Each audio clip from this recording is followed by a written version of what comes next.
चुनावी मैदान में बार बार करारी मात खाने से बौखलाए राहुल गांधी ने पीएम मोदी पर भद्दे और अपमानजनक टिप्पणी करने का चलन शुरू किया तो कांग्रेस के कई उनके चेले चपाटे भी उसी रास्ते पर चल निकले।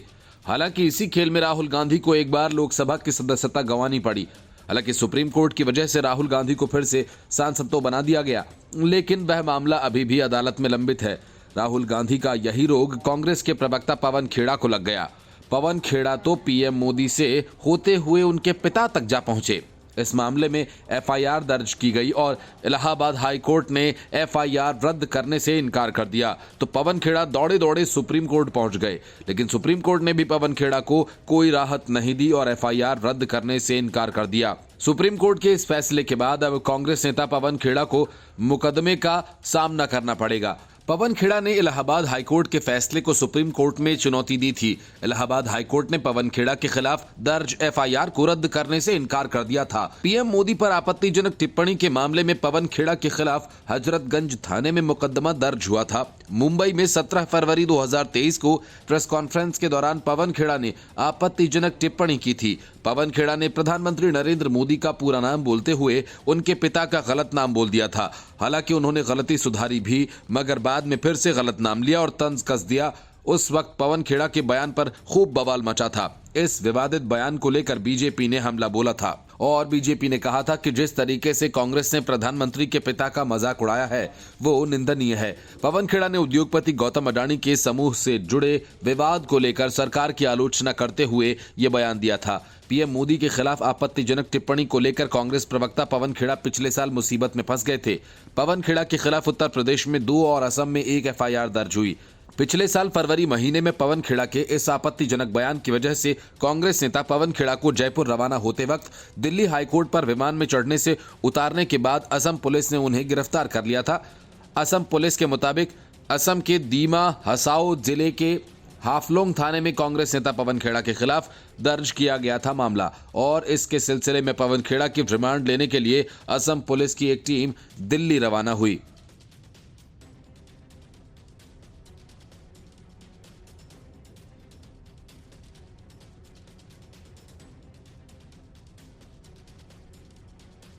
अरविंद केजरीवाल और आम आदमी पार्टी की सरकार घोटालों में बुरी तरह से फंस गई है। शराब घोटाला से लेकर नकली दवा घोटाला, पैनिक बटन घोटाला से लेकर मोहल्ला क्लिनिक में फर्जी टेस्ट घोटाला तक शायद ही कोई विभाग बचा हो जहां घोटाला नहीं हुआ हो। हालांकि बावजूद सबके केजरीवाल अपने आप को ईमानदार बताते हैं, लेकिन दिल्ली की जनता तो दूर, उनकी ही पार्टी के संस्थापक सदस्य और नेता कार्यकर्ता केजरीवाल और पूरी दिल्ली सरकार को सबसे भ्रष्ट मानती है।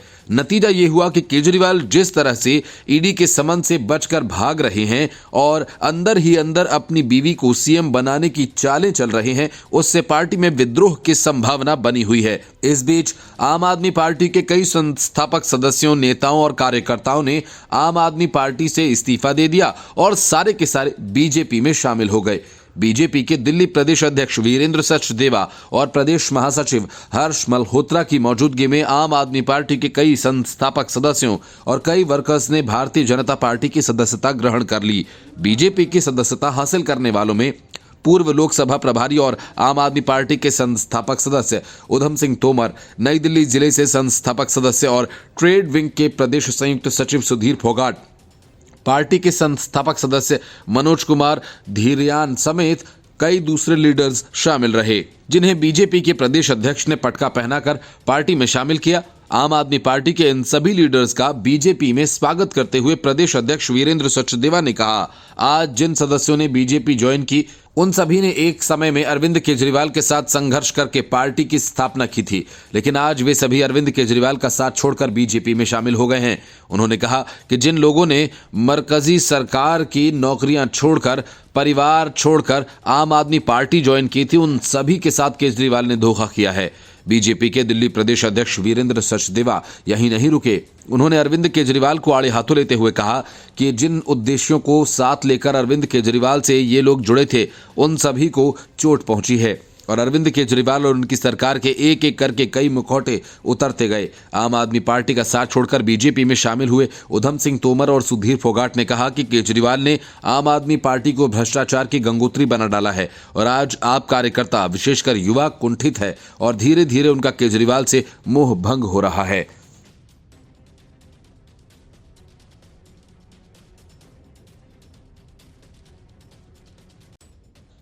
सुप्रीम कोर्ट से डबल झटका लगने के बाद लोकसभा से रिश्वत लेने के मामले में निष्कासित की गई महुआ मोइत्रा को अब दिल्ली हाई कोर्ट ने झटका दे दिया।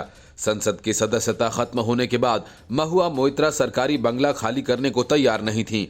इसके लिए उन्होंने दिल्ली हाई कोर्ट का दरवाजा खटखटाया था, लेकिन दिल्ली हाई कोर्ट ने महुआ की याचिका को रद्द कर दिया और कहा कि वो जाकर संपदा विभाग के डायरेक्टर से आग्रह करें, वही सारा फैसला करेंगे। हाईकोर्ट की इस टिप्पणी के बाद महुआ मोइत्रा ने अपनी याचिका वापस ले ली। ये वही बंगला है जिसके रेनोवेशन में दर्शन हीरानंदानी के आर्किटेक्ट ने काम किया था और आरोप ये लग रहे थे कि बंगले के रेनोवेशन का खर्च भी दर्शन हीरानंदानी से महुआ मोइत्रा ने वसूला था। अब महुआ मोइत्रा संपदा निदेशालय से संपर्क करके लोकसभा चुनाव तक आवास में रहने की अनुमति देने का अनुरोध करेंगी।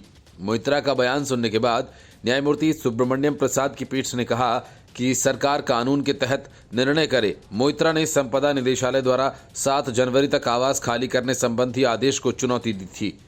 आदेश के तहत मोइत्रा का सरकारी आवास 14 दिसंबर से रद्द कर दिया गया था और उन्हें 7 जनवरी 2024 तक इसे खाली करने का निर्देश दिया गया। महुआ मोइत्रा ने आगामी आम चुनावों के नतीजों तक सरकारी आवास पर अपना कब्जा बरकरार रखने की अनुमति देने के अदालत से निर्देश दिए जाने की मांग की थी। महुआ मोइत्रा का कहना था कि टीएमसी ने उन्हें बंगाल के कृष्णानगर सीट से लोकसभा चुनाव का उम्मीदवार बनाया है। ऐसे में उन्हें चुनाव लड़ने के लिए दिल्ली में एक घर की आवश्यकता है, इसलिए उन्हें सरकारी बंगले में चुनाव तक रहने की अनुमति दी जाए। असल में अब तक टीएमसी ने अपने किसी उम्मीदवार के नाम का ऐलान नहीं किया है, लेकिन महुआ ये मानकर चल रही है कि पार्टी उनकी उम्मीदवारी का ऐलान करेगी और वे चुनाव जीतकर फिर से लोकसभा में आ जाएंगी। इस हिसाब से अपनी पसंद से रेनोवेट कराया गया बंगला उनके पास ही रह जाएगा। दिल्ली हाई कोर्ट ने केंद्र सरकार को निर्देश दिया कि वह तृणमूल कांग्रेस टीएमसी नेता महुआ मोइत्रा से सरकारी बंगला खाली करवाते हुए कानूनी प्रक्रिया का पालन करें। मोइत्रा की याचिका का निपटारा करते हुए जस्टिस सुब्रमण्यम प्रसाद ने साफ कहा कि इस अदालत ने केस के गुण और दोष पर कोई टिप्पणी नहीं की है।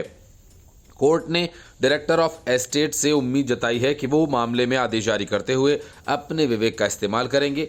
मोइत्रा ने याचिका में अनुरोध किया था कि एस्टेट एनफोर्समेंट के 11 दिसंबर 2023 के उस आदेश को रद्द करके उन्हें 2024 के लोकसभा चुनाव के नतीजे घोषित होने तक आवास का कब्जा वापस दिया जाए। मोइत्रा की ओर से पेश सीनियर एडवोकेट पिनाकी मिश्रा ने कहा कि याचिकाकर्ता केवल 31 मई 2024 तक सरकारी आवास का कब्जा वापस देने का अनुरोध कर रही हैं। मोइत्रा को कारोबारी दर्शन हीरानंदानी से कथित तौर पर तोहफा लेने के बदले में सवाल पूछने और उनके साथ संसद की वेबसाइट की लॉग इन आईडी और पासवर्ड शेयर करने के लिए अनैतिक आचरण का दोषी ठहराया गया था। 8 दिसंबर 2023 को लोकसभा से उनकी सदस्यता खत्म कर दी गई थी।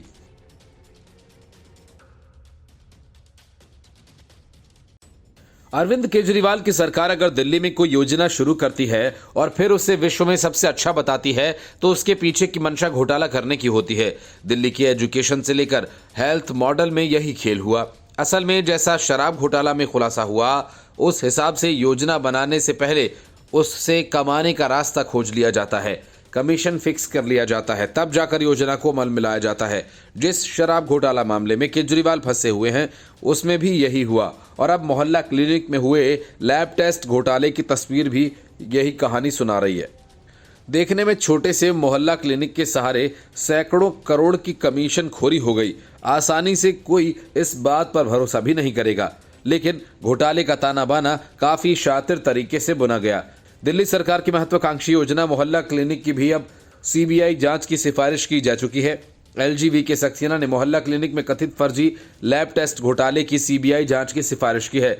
मोहल्ला क्लिनिक में लाखों फर्जी टेस्ट के जरिए सरकारी खजाने को अरबों का चूना लगाया गया। भारतीय जनता पार्टी ने कहा कि केजरीवाल सरकार ने दारू की तरह ही दवा घोटाले को भी अंजाम दिया है। वहीं आम आदमी पार्टी के नेता और स्वास्थ्य मंत्री सौरभ भारद्वाज ने इसे केंद्र सरकार की अफसरों की जांच बताकर पल्ला झाड़ लिया।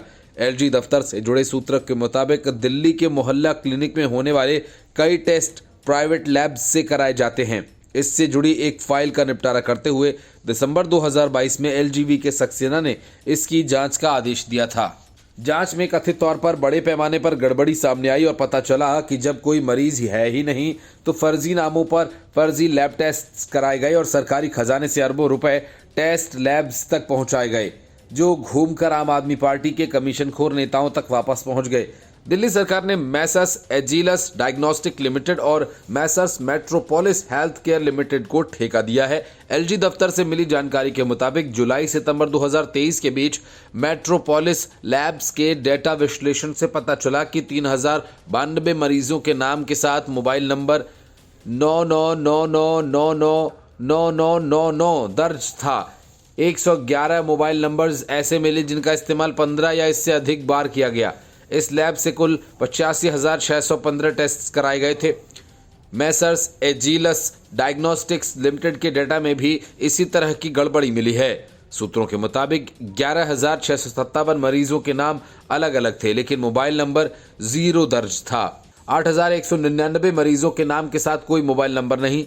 42 मरीजों के नाम के साथ ऐसे मोबाइल नंबर्स लिखे हैं जो 1, 2, 3, 4, 5 से शुरू हो रहे हैं। 817 मोबाइल नंबर्स ऐसे मिले हैं जिनका इस्तेमाल 15 से अधिक बार किया गया। इस लैब से 5,21,221 टेस्ट कराए गए थे। अगस्त 2023 में पता चला कि साउथ वेस्ट दिल्ली, शाहदरा और नॉर्थ ईस्ट जिलों में 7 मोहल्ला क्लिनिक्स के डॉक्टर फर्जी तरीके से अपनी उपस्थिति दर्ज करा रहे थे।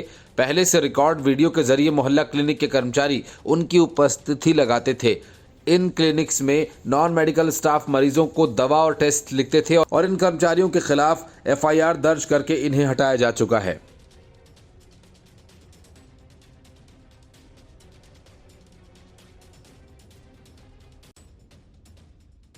अरविंद केजरीवाल और उनकी पार्टी को ऐसे ही नहीं संदेह है कि ईडी केजरीवाल को गिरफ्तार करेगी। असल में एक दो नहीं बल्कि कई ऐसे मामले हैं जो सीधे सीधे अरविंद केजरीवाल की गिरफ्तारी के संकेत देते हैं। यही वजह है कि ईडी के तीसरे समन को ठुकराने के बाद अरविंद केजरीवाल पूरी आम आदमी पार्टी दिल्ली में हंगामा खड़ा कर रही है कि ईडी आ रही है, ईडी छापा मारेगी, ईडी गिरफ्तार करेगी। असल में केजरीवाल को ईडी से ज्यादा पता है कि शराब घोटाला मामले में उनकी खुद की कितनी भूमिका है। बिना किसी विभाग के आज भी केजरीवाल की इजाजत के बगैर सरकार का कोई मंत्री फैसला नहीं करता, तो फिर इतने बड़े शराब घोटाला मामले में ऐसा कैसे हो सकता है? घोटाले की साजिश का पता केजरीवाल को ही नहीं हो। असल में ईडी के पास जो सबूत हैं वे बताते हैं कि केजरीवाल भी इस घोटाले में शामिल रहे। दिल्ली शराब नीति मामले में ईडी ने 5 ऐसे बिंदुओं के बारे में बताया जिनके आधार पर जांच एजेंसी केजरीवाल से पूछताछ करना चाहती है। इसमें केजरीवाल के घर पर शराब नीति को लेकर मीटिंग से लेकर पार्टी को मिलने वाले पैसे तक का जिक्र किया गया। ईडी की जांच में सामने आया कि प्रोसीड ऑफ क्राइम के दौरान 338 करोड़ रुपए आम आदमी पार्टी तक पहुंचे हैं। मनीष सिसोदिया की बेल पर सुप्रीम कोर्ट में सुनवाई के दौरान ईडी ने 338 करोड़ रुपए की मनी ट्रेल की अदालत के सामने रखी थी और इसमें यह साबित हो गया था कि शराब नीति के दौरान शराब माफिया से 338 करोड़ रुपए आम आदमी पार्टी तक पहुंचा है। पार्टी के संयोजक अरविंद केजरीवाल हैं, इसलिए उनसे पूछताछ करना जरूरी है। शराब नीति मामला कहें या आबकारी मामले के आरोपी इंडो स्पिरिट के डायरेक्टर समीर महेंद्रू ने पूछताछ में ईडी को बताया कि अरविंद केजरीवाल के बेहद करीबी विजय नायर ने उनकी मुलाकात फेस टाइम ऐप के जरिए दिल्ली के सीएम से करवाई थी। इसमें अरविंद केजरीवाल ने उससे बोला था कि विजय नायर उनका आदमी है और उसे नायर पर भरोसा रखना चाहिए। नई शराब नीति को लेकर मीटिंग अरविंद केजरीवाल के घर पर भी हुई थी। इस मुलाकात में कुछ प्रमुख नेता और लोग शामिल हुए थे। इस बात को भी आधार बनाकर ईडी केजरीवाल से पूछताछ करना चाहती है। मनीष सिसोदिया के तत्कालीन सचिव सी अरविंद ने पूछताछ के दौरान बताया कि आबकारी नीति मामले में 6% का मार्जिन प्रॉफिट था, जिसे अरविंद केजरीवाल की मंजूरी से ही 12% किया गया था। यानी आबकारी नीति बनाने में अरविंद केजरीवाल की भूमिका थी। नई आबकारी नीति को लेकर जो कैबिनेट बैठक हुई थी वह कैबिनेट बैठक मुख्यमंत्री द्वारा बुलाई जाती है। कहीं न कहीं इस तरह से आबकारी नीति मामले के तार सीधे तौर पर अरविंद केजरीवाल से जुड़ रहे हैं। ईडी इन्हीं बिंदुओं को आधार बनाकर अरविंद केजरीवाल से पूछताछ करना चाहती है। 3 नोटिस का जवाब नहीं देने वाले केजरीवाल को जल्द ही चौथा नोटिस भेजा जा सकता है। फिलहाल anti money laundering agency Kejriwal के भेजे गए 5 पन्नों के जवाब की जांच कर रही है। ED prevention of money laundering कानून के तहत दिल्ली सीएम को चौथा नोटिस भी भेज सकती है। Bureau report, news of India. Atishi Marlena से लेकर सौरभ भारद्वाज और संदीप पाठक से लेकर जैस्मिन शाह तक ने आधी रात से सोशल मीडिया पर अफवाह फैलाना शुरू कर दिया। ईडी केजरीवाल के घर छापा मारने जा रही है और उन्हें गिरफ्तार करेगी। असल में अफवाह फैलाने के पीछे आम आदमी पार्टी की सोची समझी रणनीति थी। सूत्रों का कहना है कि ऐसा करके आम आदमी पार्टी दिल्ली में अराजकता फैलाने की साजिश रच रही है। कोशिश उनकी अराजकता फैलाने की थी। इसी वजह से सुबह होते ही आम आदमी पार्टी के नेता पार्टी के दफ्तर पहुंचने लगे। थोड़े बहुत कार्यकर्ता भी जुटे, लेकिन जिस तरीके से अफवाह फैलाई गई उस लिहाज से आम आदमी पार्टी के कार्यकर्ता सड़कों पर नहीं उतरे। वे न तो बड़ी संख्या में पार्टी ऑफिस गए और न ही केजरीवाल के आवास की तरफ। मतलब ये कि आम आदमी पार्टी का ये प्रोपेगेंडा भी बुरी तरह से फेल हो गया। ईडी ने साफ तौर पर इन अफवाहों का खंडन किया और कहा कि केजरीवाल की गिरफ्तार करने की उनकी योजना नहीं है। सूत्र बताते हैं कि ईडी केजरीवाल के जवाब का अध्ययन कर रही है और चौथा समन भेजने की तैयारी। असल में दिल्ली में हंगामा खड़ा करके आम आदमी पार्टी केजरीवाल की लोकप्रियता का लिटमस टेस्ट करना चाहती है। हालांकि इसके लिए आम आदमी पार्टी ने मैं भी केजरीवाल नाम से अभियान चलाकर ये सवाल पूछा कि केजरीवाल को अगर गिरफ्तार किया जाता है तो क्या उन्हें सीएम पद से इस्तीफा देना चाहिए या जेल से ही सरकार चलानी चाहिए। गजब है कि केजरीवाल को जितने वोट दिल्ली में नहीं मिले उससे ज्यादा यानी 98% लोगों ने केजरीवाल को जेल से सरकार चलाने को कहा। जाहिर है कि आम आदमी पार्टी का पूरा जनमत सर्वे एक तरह से फर्जी था। यही वजह है कि पार्टी ने इस तरह की बातें फैलाई। ईडी यानी प्रवर्तन निदेशालय दिल्ली के मुख्यमंत्री अरविंद केजरीवाल द्वारा एजेंसी के सामने पेश होने से इनकार करने के संबंध में भेजे गए जवाब की जांच कर रही है और ईडी कथित उत्पाद शुल्क नीति मामले यानी दिल्ली शराब घोटाला केस में जांच में शामिल होने के लिए उन्हें चौथा समन जारी कर सकती है।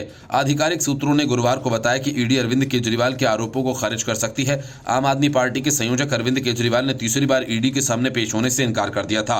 अरविंद केजरीवाल आबकारी नीति मामले में प्रवर्तन निदेशालय ईडी द्वारा जारी तीसरे समन पर भी बुधवार को पेश नहीं हुए।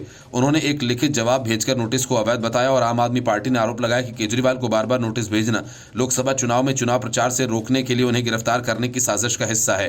आम आदमी पार्टी ने दावा किया कि ईडी दिल्ली के मुख्यमंत्री आवास पर छापा मारने के लिए आने वाली है और उन्हें गिरफ्तार कर सकती, इसलिए उनके आवास की ओर जाने वाली सड़कों को अवरुद्ध कर दिया गया और सभी जगह पुलिसकर्मी तैनात कर दिए गए। हालांकि दिल्ली पुलिस ने कहा कि आम आदमी पार्टी के नेताओं के केजरीवाल के आवास पर छापा मारे जाने और गिरफ्तार किए जाने के दावे के बाद मीडिया कर्मी मुख्यमंत्री आवास पहुंच गए। ऐसे में उन्हें संभालने के लिए मुख्यमंत्री आवास के आसपास सुरक्षा बढ़ा दी गई। Bureau report, news of India. Delhi में अरविंद केजरीवाल की सरकार ने जिन सभी योजनाओं को दिल्ली मॉडल बताकर पेश किया वे सारे के सारे घोटाले के अड्डे निकले। स्वास्थ्य मॉडल के नाम पर दिल्ली के अस्पतालों और मोहल्ला क्लिनिक्स में मरीजों को नकली दवा दर 300 करोड़ का घोटाला कर दिया गया, जिसकी जांच सीबीआई कर रही है। इस बीच एक और बड़ा घोटाला सामने आया। जिस मोहल्ला क्लिनिक को केजरीवाल दुनिया में सबसे बेहतर बताया करते थे, पता चला कि वहां मरीजों का फर्जी टेस्ट किया जाता है। मतलब केजरीवाल की सरकार ने अस्पतालों और मोहल्ला क्लिनिक्स को पैसे कमाने की मशीन बनाकर रख दिया। दिल्ली के एलजी वीके सक्सेना ने इस मामले में सीबीआई जांच का आदेश दिया है। दिल्ली के मोहल्ला क्लिनिक में फर्जी टेस्ट के आरोपों की सीबीआई जांच की सिफारिश की गई। आरोप है कि लैब के फायदे के लिए फर्जी टेस्ट कराए गए थे। इससे पहले मोहल्ला क्लिनिक और दिल्ली सरकार के अस्पतालों में नकली दवाइयों का मामला भी सामने आया था। एलजी ऑफिस की ओर से दी गई जानकारी के मुताबिक फेक लैब टेस्ट के मामले में सीबीआई जांच की सिफारिश की गई। मोहल्ला क्लिनिक में बिना मरीज के ही टेस्ट कराए जा रहे थे। मरीजों की एंट्री में फर्जी मोबाइल नंबर दर्ज किए गए। दिल्ली सरकार मामले में अब तक चुप्पी साधे बैठी है। सूत्रों का कहना है कि लाखों फर्जी टेस्ट के बदले निजी लैब्स को पेमेंट दिया गया। दिल्ली के गरीबों के नाम अरबों का घोटाला किया गया। ये भी आरोप है कि मोहल्ला क्लिनिक में बहुत से डॉक्टर्स पहले से रिकॉर्ड वीडियो के आधार पर गलत तरीके से उपस्थिति दर्ज करा रहे थे। नॉन मेडिकल स्टाफ की ओर से मरीजों को टेस्ट द्वारा दवाइयां लिखी जा रही थी। दिल्ली के उपराज्यपाल विनय कुमार सक्सेना द्वारा दिल्ली के मोहल्ला क्लिनिक्स और लैब्स में घोटाले के आरोपों में सीबीआई जांच की सिफारिश करने पर बीजेपी नेता हरीश खुराना ने स्वास्थ्य मंत्री को हटाने की मांग की। उन्होंने कहा कि पहले दवाई घोटाला और अब ये टेस्ट घोटाला किया जा रहा है। अरविंद केजरीवाल सरकार जिस चीज पर हाथ रखे उसमें घोटाला ही घोटाला है। फर्जी दवाइयों की जांच चल रही और पता चला कि घोस्ट मरीज बनकर उनका टेस्ट और इलाज दिखाया जाता है। उन्होंने कहा कि लोगों के इलाज और जान के नाम पर भ्रष्टाचार निंदनीय है। मैं अरविंद केजरीवाल से मांग करता हूं कि अपनी चुप्पी तोड़िए और सौरभ भारद्वाज को तुरंत बर्खास्त कीजिए। लोगों की जान से खिलवाड़ बर्दाश्त नहीं किया जाएगा। पिछले महीने एलजी सक्सेना ने दिल्ली की सरकारी अस्पतालों और मोहल्ला क्लिनिक्स में कुछ जीवन रक्षक दवाइयों सहित नकली और गैर मानक दवाइयों की खरीद और सप्लाई की सीबीआई जांच की सिफारिश की थी। इस पर दिल्ली के स्वास्थ्य मंत्री सौरभ भारद्वाज ने स्वास्थ्य सचिव और अन्य अधिकारियों को निलंबित करने की मांग करते हुए दावा किया था कि उन्होंने दवाइयों की खरीद के ऑडिट का निर्देश दिया था, लेकिन कोई कार्रवाई नहीं की गई। दिल्ली सरकार के अस्पतालों में सप्लाई की जा रही घटिया दवाइयों की शिकायतें मिलने के बाद दिल्ली स्वास्थ्य विभाग के तहत ड्रग कंट्रोलर ने सैंपल टेस्ट के लिए भेजे थे। इसके बाद लैब रिपोर्ट को जरूरी कार्रवाई के लिए सतर्कता विभाग को भेज दिया गया था। अधिकारियों ने बताया था कि सैंपल प्रमुख अस्पतालों, लोकनायक अस्पताल और दीनदयाल उपाध्याय अस्पताल से एकत्र किए गए थे। Bureau report, news of India.